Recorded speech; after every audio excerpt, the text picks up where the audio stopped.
बच्चों, आज हम लोग वर्क एंड टाइम में कार्य क्षमता पर आधारित प्रश्नों को सॉल्व करेंगे। यहाँ पहला प्रश्न है, का किसी कार्य को 6 दिनों में करता है।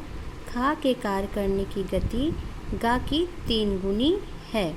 यदि का के कार्य करने की गति खा की गति का 2/3 हो तो का, खा और गा उस कार्य को एक साथ कितने दिनों में करेंगे।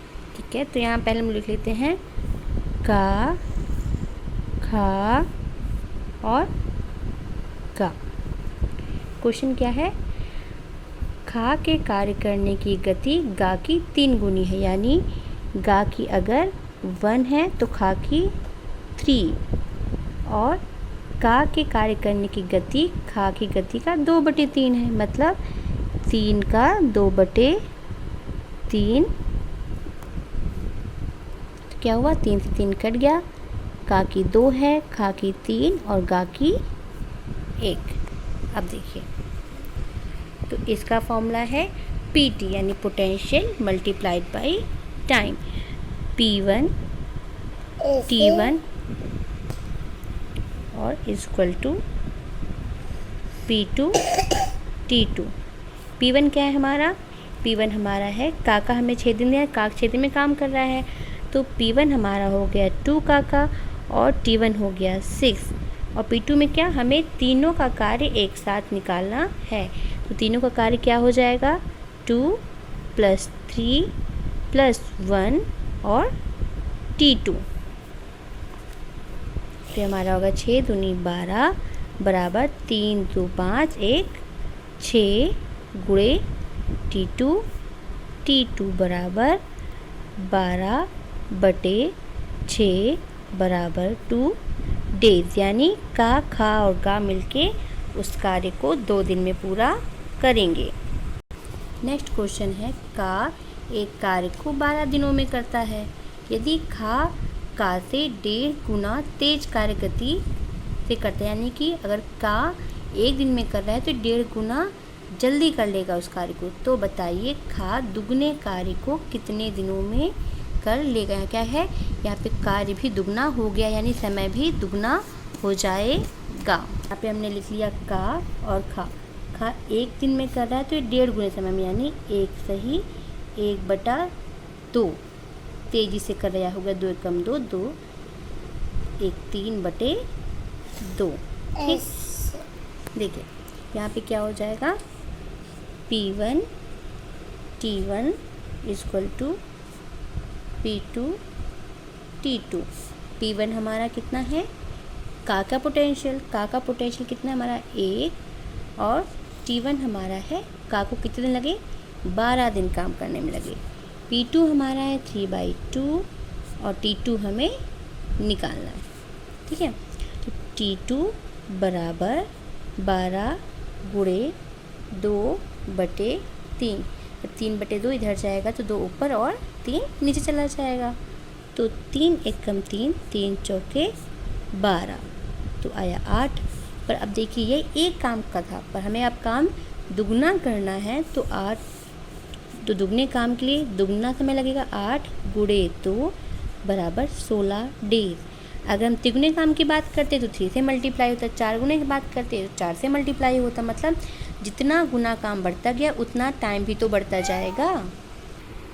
नेक्स्ट क्वेश्चन है, ए की कार्य क्षमता बी की कार्य क्षमता की दुगनी है, मतलब अगर ए की कार्य क्षमता 1 है तो बी की दुगनी यानी 2 है। दोनों मिलकर कार्य को 15 दिनों में समाप्त कर देते हैं, तो यहाँ T1 क्या हो जाएगा हमारा 15 और P1 क्या हो जाएगा ए और बी की पोटेंशियल, क्योंकि यहाँ दोनों मिलकर कर रहे हैं।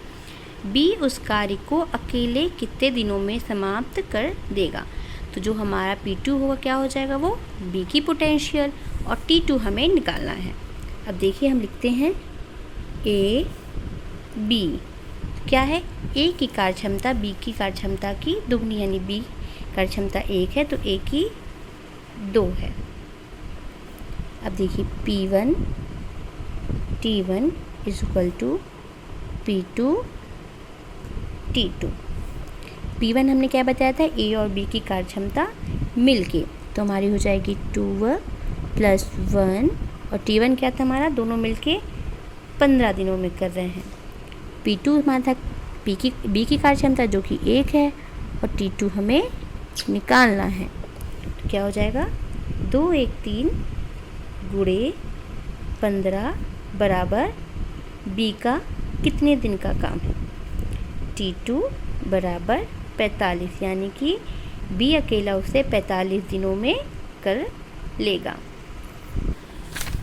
नेक्स्ट क्वेश्चन है, ए एक दिन में बी से दुगना कार्य करता है, यानी कि बी अगर 1 कर रहा है तो ए करेगा 2, इसलिए ए को 60 दिनों में करता है। इसी कार्य को ए और बी मिलकर कितने दिनों में समाप्त कर सकते हैं। तो यहाँ पे देखिए, यहाँ P1 क्या हो जाएगा हमारा, P1 हो जाएगा हमारा ए की पोटेंशियल, ठीक है।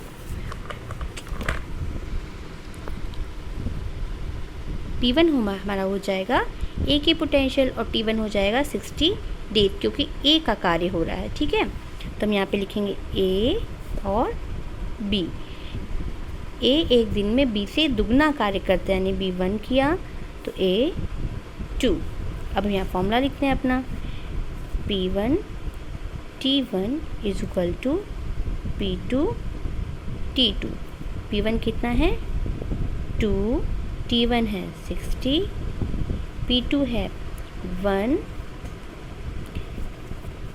प्लस 2, क्योंकि यहाँ पे ए और बी दोनों को मिल के काम करना है आगे, ठीक है। तो T2 हमें निकालना है, तो 2 into 60 is equal to 3 into T2। T2 बराबर 2 इंटू 60 अपॉन 3, 3 दूनी 6 0, तो 20 गुणे 2 बराबर 40, यानी कि ए अकेला जिस काम को 60 दिनों में कर रहा था, दोनों मिलके उसी काम को 40 दिन में पूरा करेंगे। नेक्स्ट क्वेश्चन है, ए एक कार्य को 12 दिनों में समाप्त कर सकता है, परंतु बी ए से 60% अधिक दक्ष है, ठीक है। अगर ए का दक्षता 100 है तो बी की दक्षता हमारी क्या हो जाएगी 160। बी की यही कार्य करने में को यही कितने दिनों का समय लगेगा। तो P1 हमारा 12 हो जाएगा, ठीक है। T1 12 हो जाएगा, और P1 क्या हो जाएगा, ए की दक्षता जो कि बी से 60%, बी की ए की 100 है और बी की ए से 60% ज़्यादा, यानी कि ए और बी ए से 60% अधिक दक्ष है। ए 100 है तो बी हमारा हो जाएगा 160।